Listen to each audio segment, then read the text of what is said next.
Ah, the luxury cruise. Your Instagram feed is probably clogged with them right now. You've seen the photos. Impossibly blue water infinity pools that seem to melt into the horizon. Couples clinking champagne glasses with the smug satisfaction of people who haven't had to think about their own laundry in a week. It all looks like a floating utopia. A five-star hotel that conveniently delivers you to a new, exotic location each morning. It's sold as the pinnacle of effortless travel, a world where your every whim is catered to by a staff so attentive they probably know your favorite brand of artisanal water before you do. But let's be honest, behind every perfectly filtered sunset photo is a reality that's a little less glossy. The cruise industry is a master of illusion. A multi-billion-dollar magic trick where the real secrets are kept below deck, far from the prying eyes of paying customers. It's an industry that has perfected the art of making you feel like a king while subtly, methodically, and relentlessly emptying your pockets. Think luxury cruises are all champagne and private butlers? Think again. Here are the secrets they don't want you to know. So, before you remortgage your house for a week of what you think will be unadulterated bliss, you might want to stick around. We're about to pull back the velvet curtain and expose the 10 biggest secrets of luxury cruising. Chapter 1. Right. Let's start with the most painful part. Your money.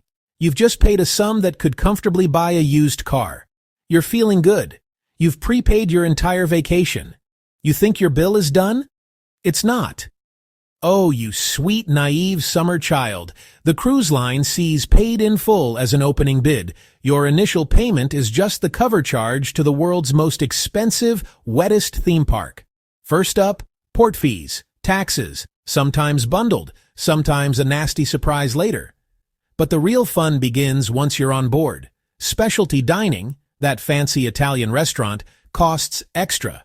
Spa treatments, charged like a separate business. Plus, a mandatory 18% gratuity for being touched. Top-shelf whiskey at the bar? Not included. Requires the super-duper platinum unicorn tiers alcohol package, extra daily fee. Wi-Fi? Want to post a live selfie? Tiered internet packages priced outrageously. Basic package can barely load an email. Premium package costs more per day than your phone bill. The masterpiece, automatic service charge, aka gratuity, a per-person, per-day fee quietly slapped onto your account. It's silently accumulating. It's audacious, separating you from your money, like booking a flight and being charged for the wings. You sail blissfully, ordering cocktails, booking classes, until the final morning. Then, the invoice. A document with more surprise additions than a director's cut. You'll stare at it, utterly bewildered.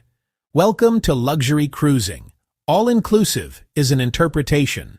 First secret, your bill is never, ever done. Chapter 2. Let's dive deeper into that phrase the cruise industry loves to throw around. All-inclusive. It sounds so reassuring, doesn't it? Like a warm hug for your wallet. It conjures images of a carefree paradise where money is an irrelevant concept. But on a luxury cruise, all-inclusive is used with the creative flexibility of a toddler's story. All-inclusive, but not really. It's a marketing slogan, not a legally binding contract. And the list of exclusions is often longer than the ship itself. So, what does all-inclusive typically cover? Generally your cabin, your meals in the main dining room, the buffet, and some basic beverages.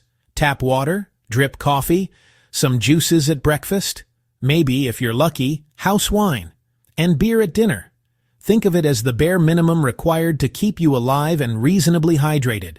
Everything else, the stuff that actually makes a cruise feel luxurious, is almost always an add-on. Want a proper espresso? Freshly squeezed orange juice? That's extra. Perfectly aged single malt scotch? Or a craft cocktail made with proper ingredients? You'll pay by the glass, at prices that would make a Manhattan nightclub owner blush. And remember those specialty restaurants we mentioned? The steakhouse, the sushi bar, the French bistro, not included. Those are considered experiences, and you will pay for the experience dearly. It's inclusive until it's not. Then there are the shore excursions. You didn't book a cruise to a Caribbean island just to stare at it from your balcony, did you? Chapter 3. All right, you've navigated the financial minefield and you're ready to book. Now you face a decision that can single-handedly make or break your entire vacation. Choosing your cabin. Booking the wrong cabin ruins the trip. You are stuck in this floating metal box for a week or longer. The brochures make every room look like a palace, but the reality can be a noisy, cramped, windowless cell. The most common mistake is fixating solely on price. Interior cabins look like bargains. How much time will I really spend in the room anyway? The answer is, more than you think. Windowless closet cabin. No natural light. No sense of time. Claustrophobia sets in. It's like a sensory deprivation experiment. Opposite mistake, splurging on a balcony without checking location. Balcony can be idyllic. Balcony above the nightclub. Thumping bass at night. Balcony below the pool deck. Chairs scraping and screaming kids at dawn. Obstructed balcony view. Giant orange lifeboat blocking the scene. Suites, bigger and with perks. But junior suites can be barely larger than balcony rooms. People get seduced by the name without checking layout or square footage. I once heard about a couple who booked what they thought was a sprawling suite, only to find it was a long, narrow room that felt like living in a hallway. They spent their trip tripping over each other and regretting their choice. Warning: don't be that person. Don't save money only to get a week in a dark box. Don't pay for a balcony that overlooks a piece of machinery. Do your research. Look at the ship's deck plans. Read reviews of specific cabin numbers. Chapter 4. So you've decided on a cabin type. Congratulations. You've completed level 1. Now for the boss battle. Choosing its location. Because on a ship that is over 1,000 feet long and 15 stories high, location matters. Where your room is situated can determine whether you have a smooth, peaceful journey or a week of nausea, noise, and inconvenient hikes. Think of the ship's deck plan as a map to your own happiness. You, my friend, are about to become a cartographer. Let's start with the basics. Forward, aft, and midship. Rooms at the very front will feel the motion of the ocean the most. Rooms at the very back will feel the motion the most. If you're prone to seasickness, booking a cabin at either end is like volunteering to ride a seesaw during an earthquake. The most stable part of the ship is the middle, midship. The lower and more central your cabin, the less rocking you'll feel. Then there's the vertical axis, high decks versus low decks. High decks often offer better views. High decks are closer to amenities like the pool and buffet, but they also feel more motion, and they can be directly under the noisiest public areas. A cabin on deck 14 might seem glamorous until you realize the basketball court is your ceiling. Low decks, conversely, are more stable and quieter, but your view might be less panoramic. And you could be closer to engine rooms or service areas, which produce a constant, low-frequency hum. And we need to talk about the hidden noise sources. It's not just the nightclub. Or the pool deck. Cabins located near elevator banks will have a constant stream of foot traffic and dinging sounds at all hours. Cabins near stairwells, same issue. Rooms situated directly above or below the theater will get a free muffled performance every single night. Cabins near the anchor at the front of the ship will be treated to a deafening, grinding wake-up call every time the ship drops anchor in port. So here is your one-line pro tip. For the best views with a bit more motion, go high and midship. For maximum stability at the expense of a less dramatic vista, go low and midship. Chapter 5. Let's talk about one of the most awkward, confusing, and controversial aspects of cruising: tipping. On land, tipping is a relatively straightforward, if sometimes debatable, social contract. On a cruise ship, it's a labyrinth of automatic charges, cash handshakes, and unspoken expectations. The simple truth is this: you will tip more than you expected. The cruise lines have engineered a system to ensure it. Navigating it requires a bit of savvy. The cornerstone of this system is the auto gratuity or the daily service charge. It's a fixed amount, say $18 to $25 per person per day, automatically added to your onboard account. That money goes into a large pool and is distributed among the crew, starting with your cabin steward, dining room waiters, and many behind-the-scenes staff you'll never meet. In theory, everyone gets a share. In practice, it can feel like a mandatory fee disguised as a tip. Now here's where it gets tricky. Cruise lines will tell you to visit guest services to adjust or remove charges, which forces an awkward face-to-face where you basically say, "I don't think your staff deserves that." Most people avoid that confrontation, exactly what the lines count on.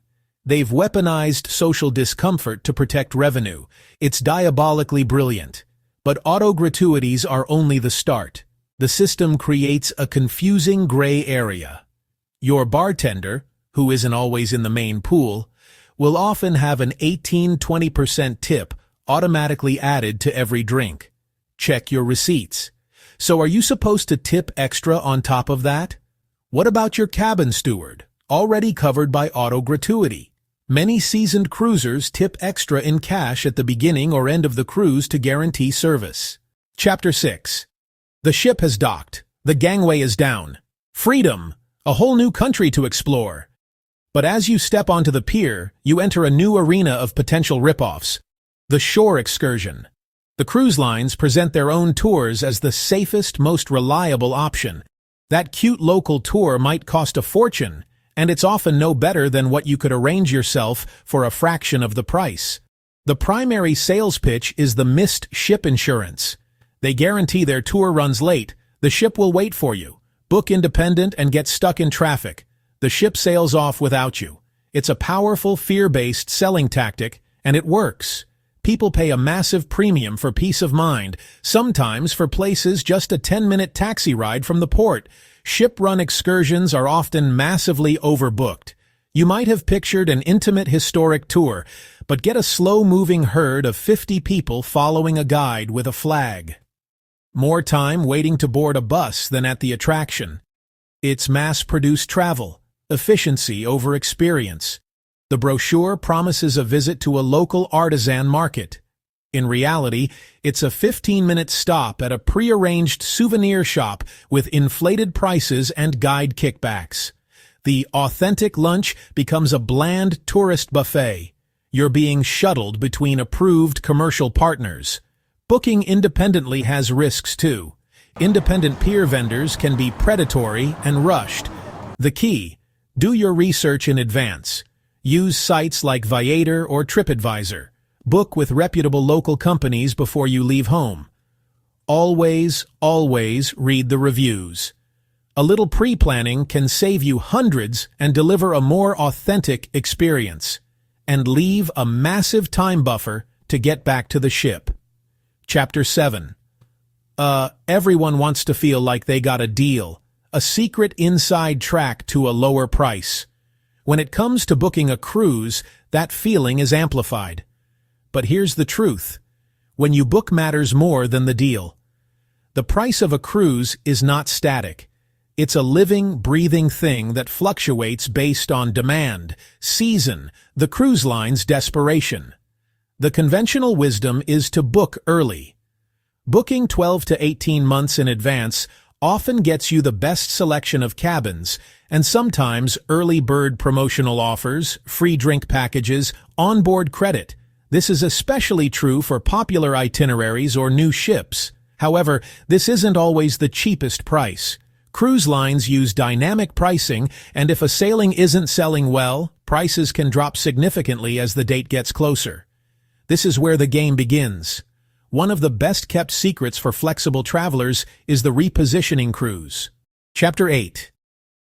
You're packing for a luxury cruise. You throw in some swimsuits, shorts, a few nice shirts. You're all set for a week of casual relaxation, right? Wrong. You might be in for a rude awakening. There are dress codes on many luxury cruises, and yes, you may need a tux. Sometimes. Ignoring this can lead to the deeply embarrassing experience of being turned away from a restaurant you've already paid to be in. The most infamous of these is formal night. 1 or 2 nights per week designated as formal.